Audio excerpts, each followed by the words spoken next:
So in the last lecture, we started this. So computationally efficient algorithm for evaluation of the DFTR. First, we discuss about the divide and conquer approach.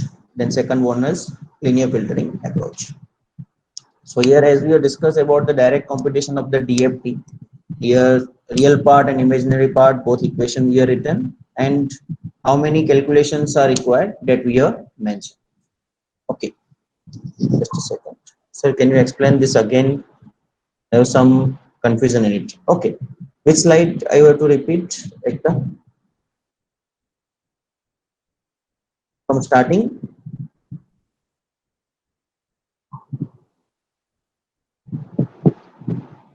this one. Please let me know from this efficient competition one. Okay. So for the efficient competition of the DFT, here we are using the two approaches. First is divide and conquer approach. So in this approach, whatever DFT of size n, where n is a composite number, so it is reduced into the smaller DFTs from which larger DFTs computed. So instead of applying the all the computation on the larger size DFT, here we you can say we do the competition for the smaller DFTs and then we get the larger DFT out of that.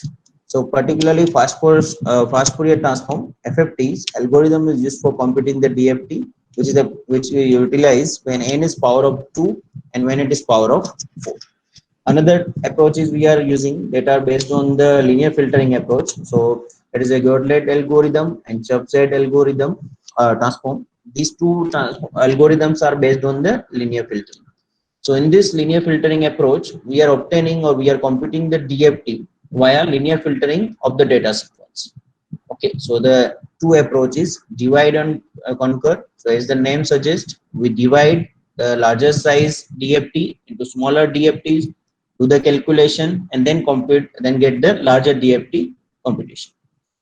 Then second is linear filtering approach. In linear filtering approach, to obtain the DFT or to compute the DFT, we use the linear filtering method on the data sequence. Okay, so all of you clear about this now?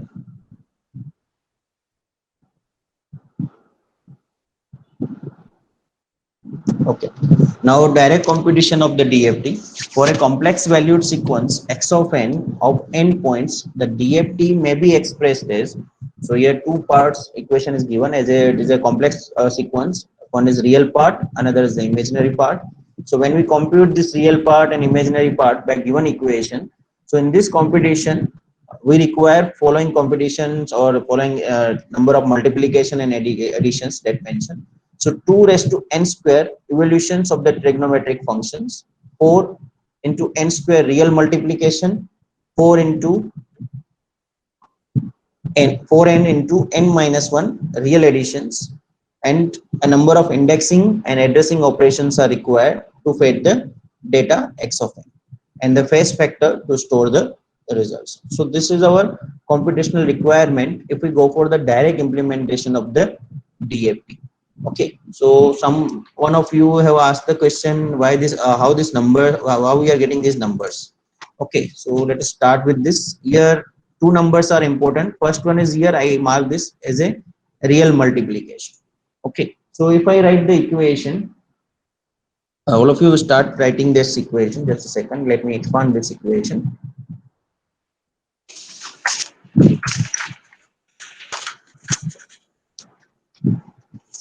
Okay, you try to write that equation on note because here no notepad is available with me on the screen, so I'm unable to write x of k. So just write down this equation and try to understand what I want to tell you.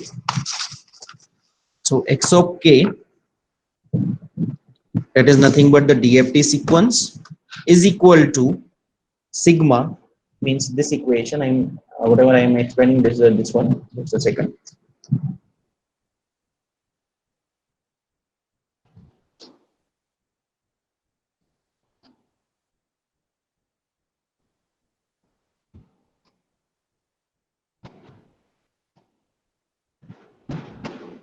I'm writing the expansion of this equation. First write down this equation, then we expand this. Okay, so first write down x of a x of k is equal to sigma n is equal to 0 to n minus 1 x of n into omega n raised to kn, where k is equal to 0, 1, 2 up to n minus 1. So this is the equation to get the DFT with the help of Tweedle factor matrix. So again, for the calculation of Tweedle factor, this Tweedle factor is defined by this term. So this is again a complex term. So for calculation of that, you require the calculation of this image, this complex term, which include the cos 2 pi kn minus j cos, sorry, sine 2 pi n. So we will discuss later on this. First, we concentrate on this. X of k is equal to sigma n is equal to 0 to n minus 1 x of n into omega n raised to kn, where k is equal to 0, 1 up to n minus 1. So suppose I expand this equation for the first value of k, for the first value of k, which is 0. So how can I write? For first value of k means k, first value of k is 0. So now our x of k will become x of 0, or simply you can write the x of k as it is. Then first term, here first term is xn into omega n raised to kn. So this omega n, now again for the first term k is equal to 0 as well as n is equal to 0. So I am writing x0 into omega n raised to, here raised to is k into n, both are 0. So what term we are writing? Again 0 over here. So x0 into omega n raised to 0 plus x1. Now we are writing xn. So here now for second term of n, the value is from 0 to n minus 1. So second value will be 1 over here. So x1 into omega n raised to your value of k. So here any value of k, first value of k. So I am writing the value, you can say 1 over here. Then you can write x2 omega n raised to 2, or in general term you can write x1 omega n raised to k, x2 omega n raised to 2k plus up to x of n minus 1 into omega n raised to n minus 1 raised to k. When you expand this term, please note down on your notebook, then you will easily get x of k. Let me write in the notepad over here, and you can let me just a second.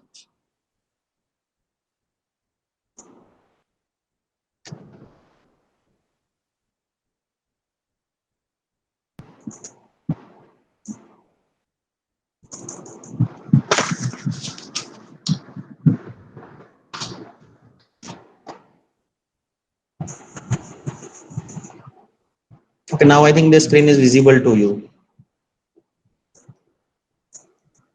So here x of k is equal to x0.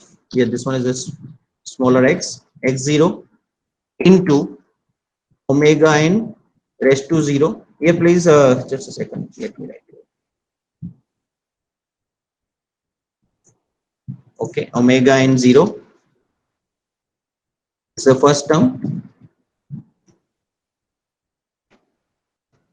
and second term will be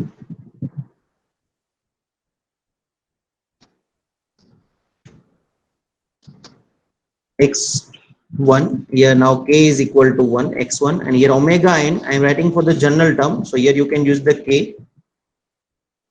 Then for the third term,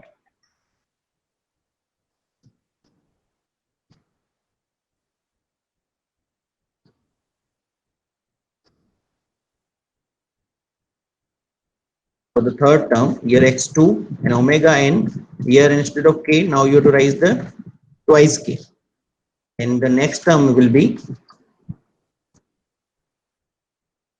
omega, I'm writing the last term now, plus up to x of n minus 1, capital N minus 1, omega n raised to, here the term will be n minus 1 into k.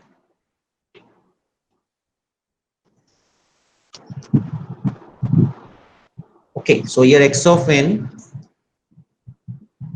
just a second. This equation is visible to you. Vatsal, what is your query? It should be twice n. Where it should be twice n? Please unmute your mic and let me know.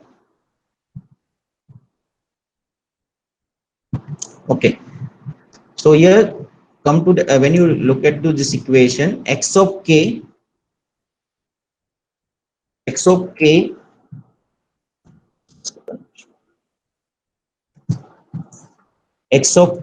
will be sigma n is equal to 0 to n minus 1 x of n omega n raised to kn. Here we have to apply the value of n, and here you have to apply the both the values k into n. So initially we started with the value of k 0, and then we proceed toward the n minus 1. Okay, so first we take n is equal to 0 and apply all the values of n. Okay, then we are taking k is equal to 1 and apply all the values of n. So if you expand this way, what happen? You are getting this type of equation. So in this equation, now we have to calculate how many complex addition or multiplications we require. Okay, so here these two terms are multiplied, so we can say I'm writing the number over here, or I just a second.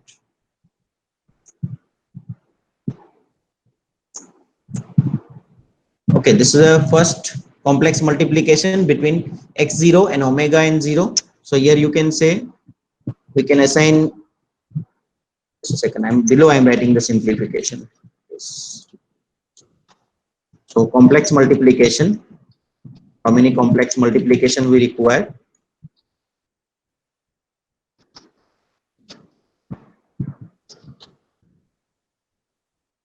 Okay, so let us start this calculation. So for first, here you are getting the first complex multiplication at this place, second at this place, third up to n minus 1. So total here you start from x0 omega n0, and at the last x n minus 1 into omega n minus 1.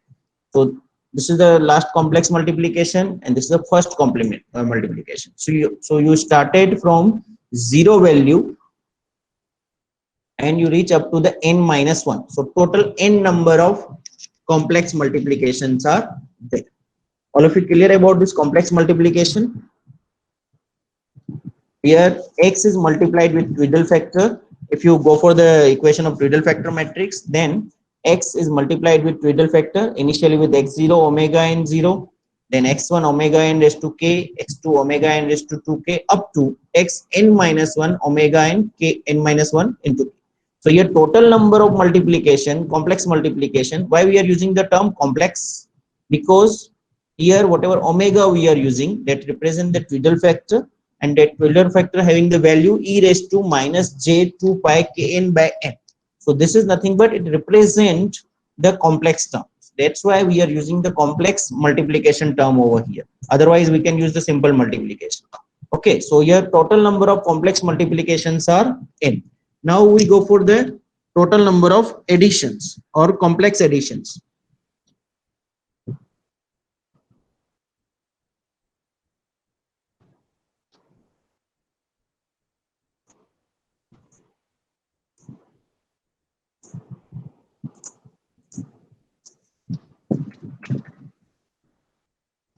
Complex additions.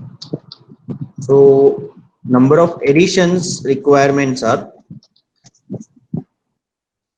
so here this is the first addition between the term x0 and x1. Similarly, second addition between the term x1 and x2.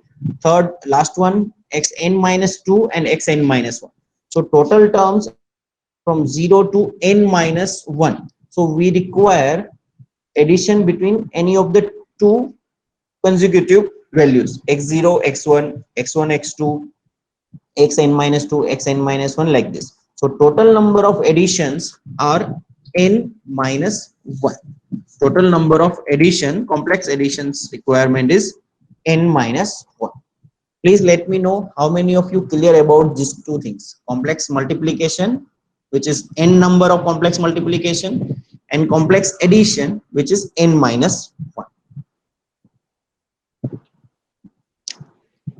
If anybody have any query related to this, you can ask. If you need repetition of this theory, you can tell. So this addition and multiplication for one term of x, I am coming to that. At present, I am taking the only one value of k. For one value of k, this many complex multiplication and this many additions you require. So for the entire DFT, what will be the calculation or complex multiplication and addition that I will let you. Okay.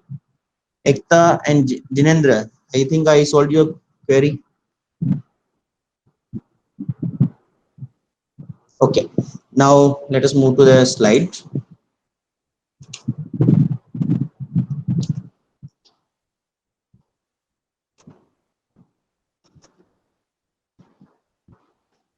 Okay, so here we can see total number of multiplication are here we calculated for the, just a second, we calculated for one value of k. So total number of values of k are, Yashvi sir, please explain complex addition once again.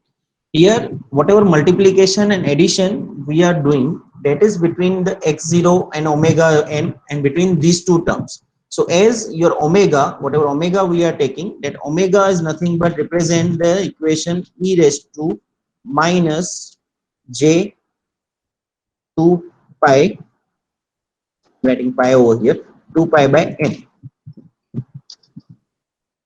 j 2 pi by n.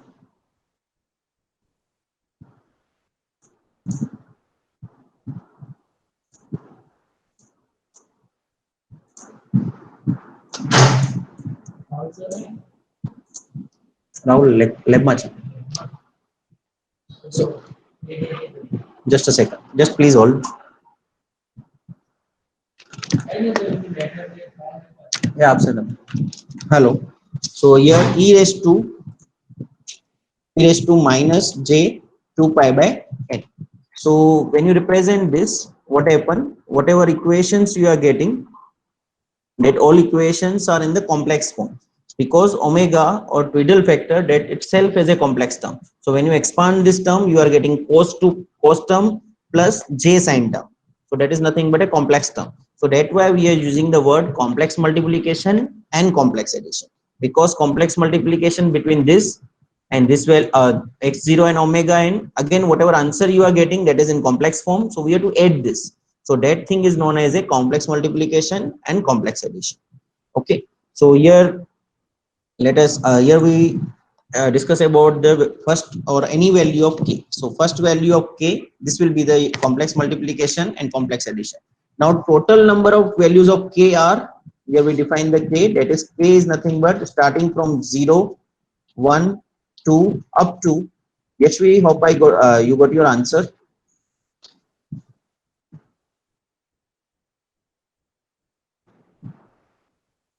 If you have any query, I can further explain, please let me know.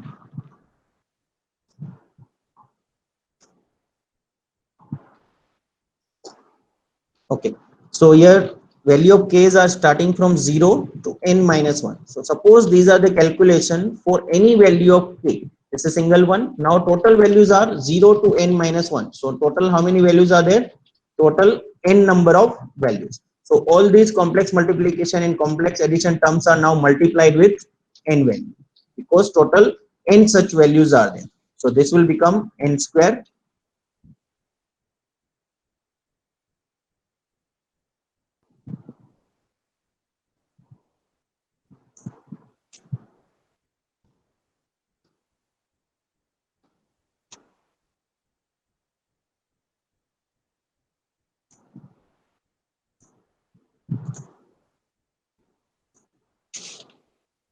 Okay, so this value will become n into n, that is nothing but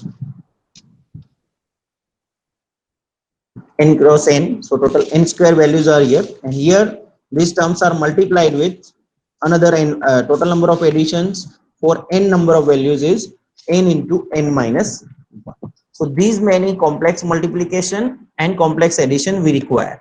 So for DFT, you have to remember total number of multiplications are n square, and total number of complex additions are n into n minus 1. All of you clear about this?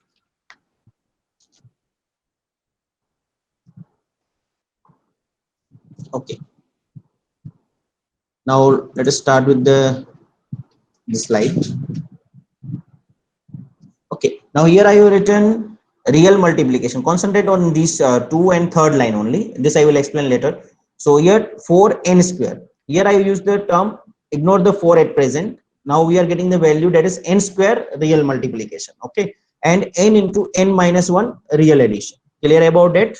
Now here I am using the term 4. 4 why? Because here I am doing representing the DFT with the help of equation, not with the Twiddle factor.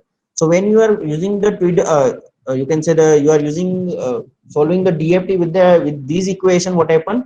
Total number of terms are 1, 2, 3, and 4. So 4 such real multiplications are required. So total number of multiplications are n square. But as the terms are 4, here we multiply it with the term 4 over here. Similarly for the addition, here as we you can say we simplify or we expand the equation, and we are getting 4 terms inside that equation. So whatever answer we are getting, that is multiplied with scaling factor 4. So here now the term will become 4n square and 4n into n minus 1. If you go for the direct computation of the DFT, if you go for the implementation of DFT with Twiddle factor, then the values will be n square and n into n minus 1. N square for real multiplications and n into n minus 1 for real addition. If you go for direct computation, you have to expand this equation. So as 4 terms are there, here I'm using the 4n square and 4n into n minus 1.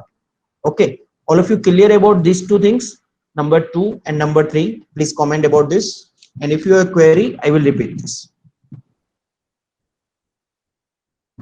Okay, now here I'm writing the total number of evaluations for trigonometric functions. So again, whatever trigonometric functions are involved in each equation, here cos omega, cos 2 pi kn by kn by n, here similarly sine 2 pi kn by n. So these trigonometric functions are there. So as n number of sequence are there, total n number of evolutions are needed. So n into n. So total number of evolution will become n into n, that is n square, and 2 such sequences are there. One for real, one for imaginary. So that's why the twice n square evaluation for trigonometric functions are needed. Okay, so first term is twice n square evaluation for trigonometric function. Second is 4n square real multiplication. Third is 4n into n minus 1 real additions. And last one is a number of indexing and addressing operation. So when you perform any task directly, what happen? Whatever answer you are getting, you have to fetch that answer and utilize that answer for the another calculation. And for the another calculation, you need the fetching and storing operation. First, you have to fetch by assigning the address or indexing of that particular data. You have to fetch that data. Your total data are x of n. So n is nothing but 0 to n minus 1. So you have to fetch that. And then phase factors are utilized to store the results. Means for every calculation, sorry.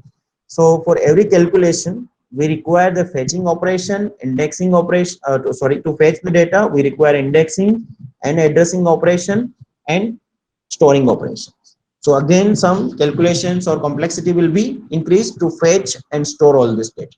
So these are the limitations of the direct computation of the DFT. Hope all of you are clear. All of you got it?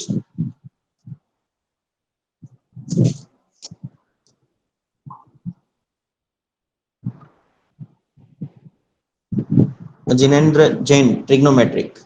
Okay. Trigonometric means here, as I told you, here n square evolution. So here total number of such trigonometric functions are n. N number of trigonometric functions are there, and for each function you have to go for the evaluation. So total n number of function, and here some n's values are from 0 to n minus 1, and k's values are 0 to k is equal to 0 to n minus 1.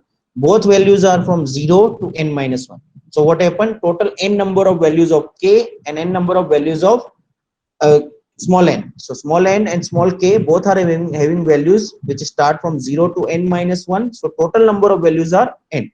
So both are required. So total n into n. So that will be n square, and such two sequences, one for real and one for imaginary. So that's why 2n square. Okay, now you got it. Okay, so remember these expressions. It will be utilized for the solution of the examples. But remember one thing, These are the equation for direct computation using these expressions. If anybody asks you total number of DFT calculations are required in general means we can use the Twiddle factor also. So in that case, what happened? This 2, 4, and 4 scaling factor will be removed. You can say total n square real multiplications are needed and n into n minus 1 real additions are needed. So that term will be removed when we go for the implementation with using Twiddle factor. Okay. So in general, when we compare the results of the DFT with any of the next coming method of FFT, we always use the term n square real multiplication and n into n minus 1 real addition. We consider these as our minimum number of multiplication and addition in direct computation. Okay, so whenever we go for the example, remember the values only n square real multiplication and n into n minus 1 real additions. Okay, now let us go for the next slide. So divide and conquer approach for the computation of the DFT. Just a second.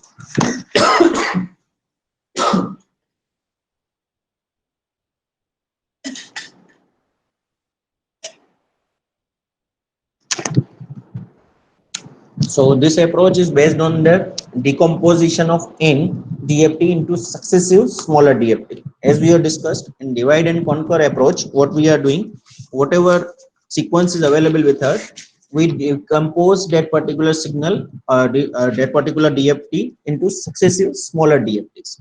So this basic approach leads to family of computationally efficient algorithm known collectively as FFT algorithm. So when we are doing this particular algorithm belongs to the family that is known as a FFT algorithm. The meaning is fast Fourier transform algorithm. So as we have discussed in the first lecture, FFT algorithms are not separate algorithm. These are the algorithms utilized for the faster implementation of the DFT. So you have to remember this thing whenever you hear the word FFT, that is not separate one.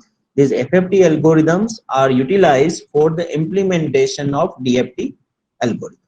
So this is the one of them. So now let us consider the computation of endpoint DFT. Now here whatever endpoint DFT, from the previous example we are writing this endpoint DFT or all this. So whatever endpoint DFT, so we have seen that n means whenever we represent DFT or our sequence, we always write the column vector, that is n cross 1. Okay, so now what we are doing, we dividing this n into two factors or into two integers to convert that column vector into matrix. Okay, so suppose some data are written like this. Suppose I'm writing this data like this for, sorry, okay, better to, suppose I'm writing some data like this, 4, 2, 2 and 1. This is a one column matrix. Okay, so here the values are in the n cross 1 format. Okay, n cross 1 format. But now suppose I want to represent this data. Just a second. I think this is visible to all.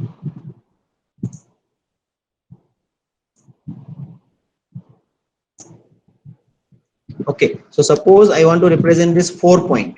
So for 4 point representation in the matrix form, I'm having two options, or you can say I can write like this: 4, 2 in one row and 2, 1 into another row. So what happened here? Whatever data given, it is 4 cross 1. So total number of samples in this are 4 samples or 4 values. Okay, now the alternate way to write these 4 values is convert this column matrix into the matrix. So here I am using the 2 cross 2 matrix. 2 cross 2 matrix. So when I'm using this 2 cross 2 matrix, again the values remain same, get 4 values. So one way to represent these 4 values is I can write in a column vector, it is okay. Second is I can write this into the 2 cross 2 matrix. Okay, so the conversion is now this row vector, which is n cross 1 or in the n format, now it's converted into the L into M. L may be the number of rows and M number is for the representation of columns. So here I can say 2 cross 2. So here L means I can say L is equal to 2 and here m is equal to. So this is nothing but how we can change the representation of the data. Column vector is converted into the simple matrix form. So here 4 cross 1 column vector, now it is converted into 2 cross 2 matrix. Okay, so now we are, just a second.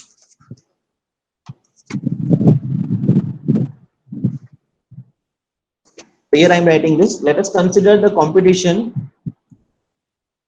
Let us consider the computation of the n point DFT where n can be factored as a product of two integers. So as I told you, 4 cross 1 column vector can be decomposed or can be represented with two integers to represent it in the matrix form. So that n is equal to L into M. L into M means number of rows and number of columns. So here I have written 4 cross 1 and then in example we have taken 2 cross 2. So total 4 values now represented in the matrix form.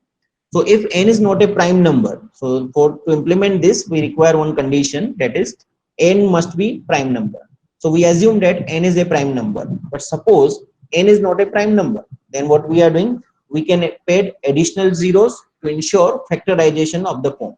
So let me explain with the example this thing. Think about the situation. Just a second, let me erase all this.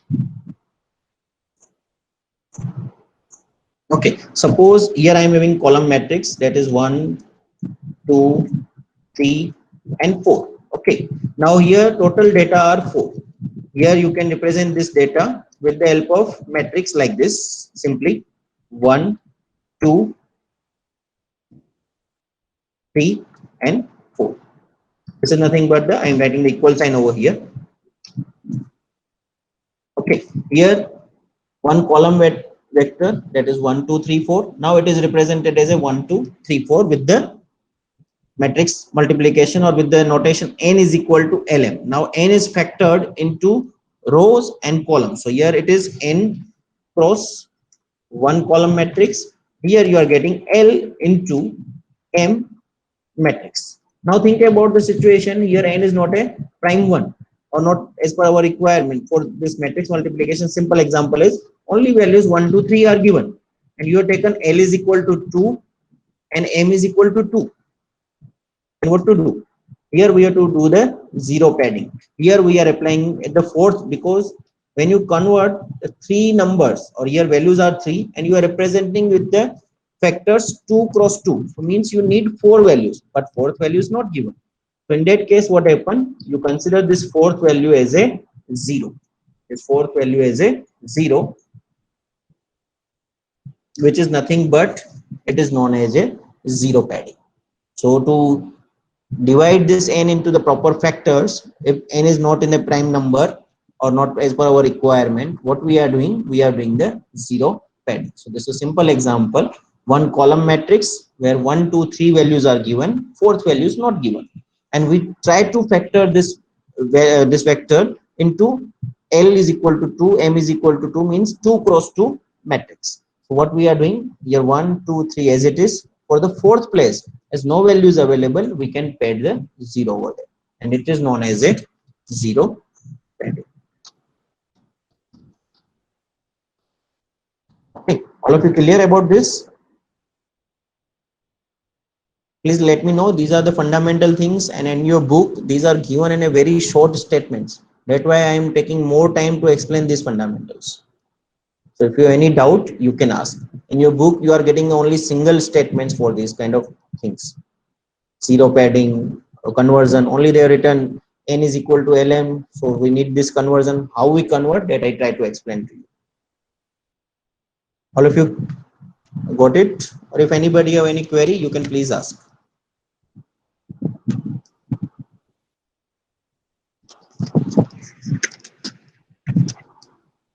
Please comment so I can proceed.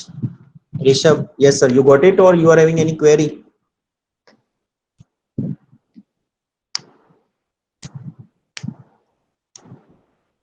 How we select L and M value? That okay? Yes sir. Just a second, sir. What if we have 5 values, sir? Yeah, okay.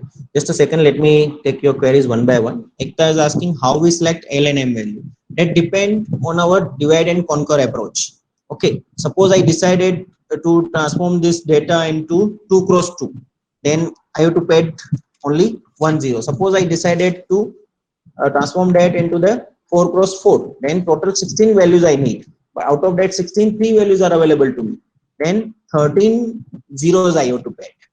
Okay, so that's depend on your conquer approach. Normally it is we are taking that is a 2 raised to n divide approach.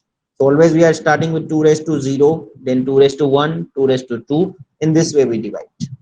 Okay, now another is, sir, what if we have a 5 values? Okay, if you are having 5 value, the one thing is sure, that is you cannot convert that 5 values into 2 cross 2 matrix. So minimum requirement is 3 cross 3. So in that case, to what if you are having 5 values, let me show you the scenario over here. 5 values here, for example 4, just a second, now values are, I'm taking this, just a second. 1 2. I'm writing this column vector over here. That is a little bit easy for me. You have to understand this is not a matrix, this is a column vector. 1, 2, 3, 4. As Yashvi is asking, if we have a 5 values, now for representation of 5 values, you require minimum value, that is either you take L is equal to 2 and M is equal to 3, or both are 3, 3. For example, I am taking L is equal to 2 and M is equal to 3. So when you are taking 2 into 3, you're getting the matrix which is 2 cross 3, means total 6 values. So out of that 6 values, how many values are available? 5 values are available with you. So you have to add one extra 0 over here to get the value. So here 1, 2, 3, 4, 5, 0. And this is the, for 5 values we go for 2 cross 3. Yeah. Means this is for example purpose. As I told you earlier, normally we are using the approach that is 2 raised to n approach. 2 raised to 0, 2 raised to 1, 2 raised to 2, like this. We will come to that when we solve a few example related to this divide and conquer approach. Okay, at present let us understand in the simple vector and matrix form. She is saying 2 to power 3. Yeah, I am getting that 2 to power 3. We have to go for 2 to power 3. 2 to power 3 means 8 values. Yeah, you can go for that. As I am telling you to 2 raised to n approach, so you have to go for that. 2 raised to 2 power is not sufficient, so definitely we have to go for 2 raised to 3. Okay, so here 1 2 3 4 5 0. So 1 2 3 4 5 0, either you represent like this, or one option is 1. Another alternatively, you are taking, if you are taking m is equal to 2 and l is equal to 3, then yeah, Manish Kumar, same thing. We can take m is equal to 3 and l is equal to 2. So this representation will be 1. If you are taking m is equal to 3, 1, just a second, 1 2 3, then 4 5, and here 0. Both are alternate ways, and here this will be the additional or 0 pair. Clear all of you? If anybody have any another query, you can please ask. Yes, you got your answer. Okay. Now let us come to this. Okay, so now here what we are doing, as I told you, if n is not a prime number, one can pay the additional zeros to ensure the factorization of the form. Means, as I told you, if you are not getting the proper factor from the given values, you have to pay the additional zeros, which is known as a zero padding in this particular case. Okay, now divide and conquer approach for the computation of the DFT, we continue with that. So the sequence x of n, whatever our input sequence is given, x of n, which is having values 0 less than or equal to n less than or equal to n minus 1, can be stored either in a one-dimensional array indexed by n, or as a two-dimensional array indexed by l and m, where l is nothing but 0 l less than or equal to capital L minus 1, or and 0 less than or equal to m less than or equal to capital M minus 1, as illustrated in the below figure, where L is nothing but row index and M is the column index. Okay, so let me show you this. Here, suppose we are taking x of n, here x of n, so total number of values are starting from 0. Total number of values are starting from 0 to n minus 1. So total values are 0 to n minus 1. So total n number of values which start from 0 and up to n minus 1. So the one option is as we have discussed, you can represent it as a row vector or as a column vector. So here we can use this as a column vector. So here x0, x1, x2, xn. So here you can say the different columns you are getting: x0 column, x1 column, x2 column, and up to xn minus 1. So this is how we represent this x of n. This is the one method to represent this. Another is you can here written, you can represent it with a, just a second.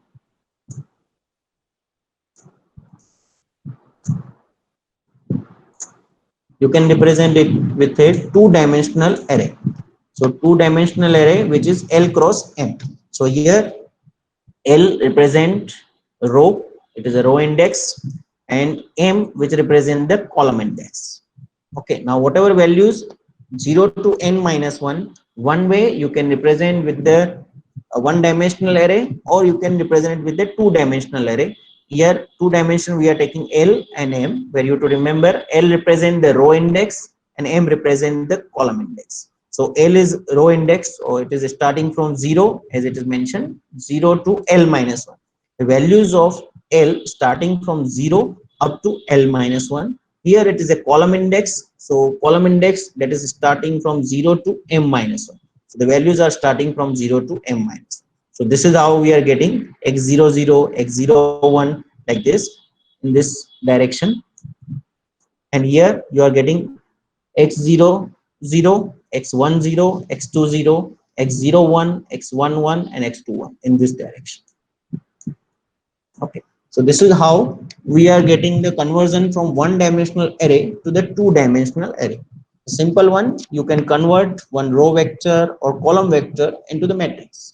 In simple word, if I want to say in the form of mathematics, you can say that one row vector or one column vector is given to you. You have to convert that row vector or column vector into the matrix.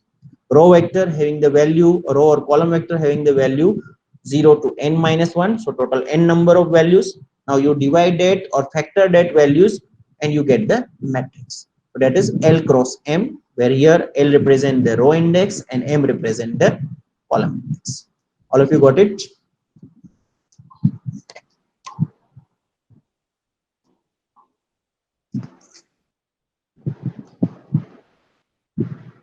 Okay, so just a second. The time is 12:20. Okay. Okay. Do you have any query related to this?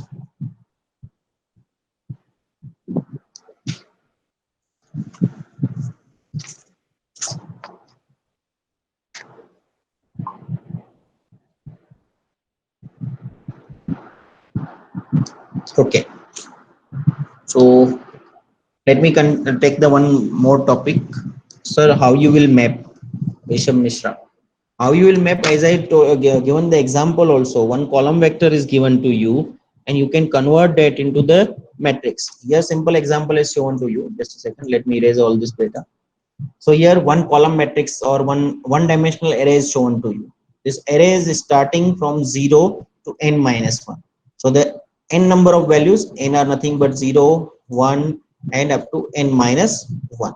Now here what happened, these values, how you are putting these values? These values are 0, 1, 2, and n minus 1. So for example, you can say, for simplicity, I am taking n is equal to total 4 number of values are there.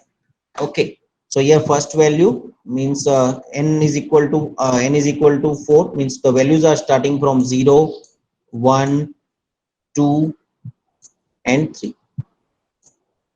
Okay, so now here first value, that is 0, second value, that is 1, third value, and this will be the fourth value.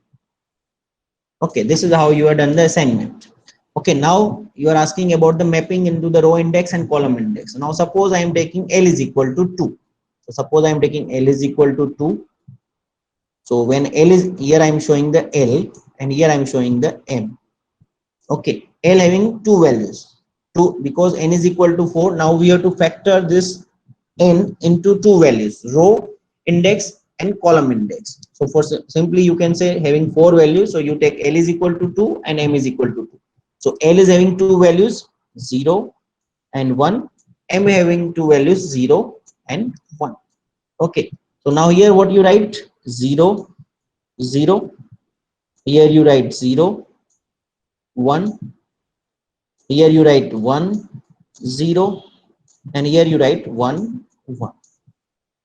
Okay, so now what about the values?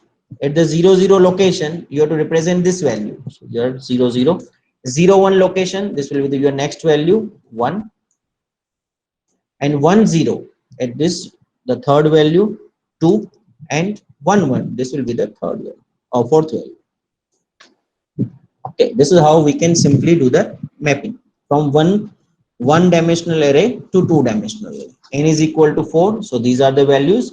You divide it into the row index and column index. This is how you can easily represent. Rishabh, you got your answer? Still having query?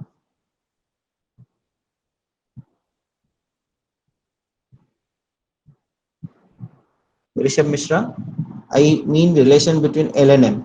L is the relation is simple. That is a row index and column index. We have to divide, or you can say the factor n into the L into M. Means one dimensional array is given. Now you are dividing that one dimensional array into the two dimensional one. So you require the two index, row index and column index. So here L define the row index value, column, and N define the column index. Okay. Simple relation, you can say the row and column in simple words. Hope you got it, Rishabh. And the native I in x of I. X of I, here x of I is, we are using x of n. So here x of n means the values of n. These are nothing but the showing you the points where you are getting the value. Means the for zero value, what will be your answer? Here I have written 0, 1, 2, 3, but it may happen here you are getting 2, 3, Sir, 5 or 6, any values. sir, I These are was defined. Yeah, so Rishabh, tell. there are two ways to put the values in from the row matrix to Yeah, this square matrix or rectangular matrix. yeah, So one is to go from left to right and then down, so left to right, then down, and yeah, the other ways is to first up to down, then move to the right, then up to down. yeah. Be a relation where the native value, which is x of I, anywhere in between 0 to n minus 1, will be mapped to some equation L something plus m or something like that. Rishabh, do you do one thing? In the next lecture, we will solve one example related to Dex. Okay. Okay. I will try Okay. to answer your query with the example. That will be much better. If I'm speaking in words, it will be little bit still create some confusion. So I do one thing. I will take one example related to this representation. I already given the example, but still, if you are having doubt, we will solve with the one detailed example. Yeah. Okay. Okay. Sir. Okay, sir. Okay. Okay. So today, let me finish this lecture. Tomorrow or in the next lecture we go for the divide and conquer approach, how we convert the DFT sequence into the how we applying the mapping at the input side and how we apply the mapping to the output side, means how we map x of n and how we will map x of k. So that we will discuss in the next lecture. Okay, so now I am taking the attendance.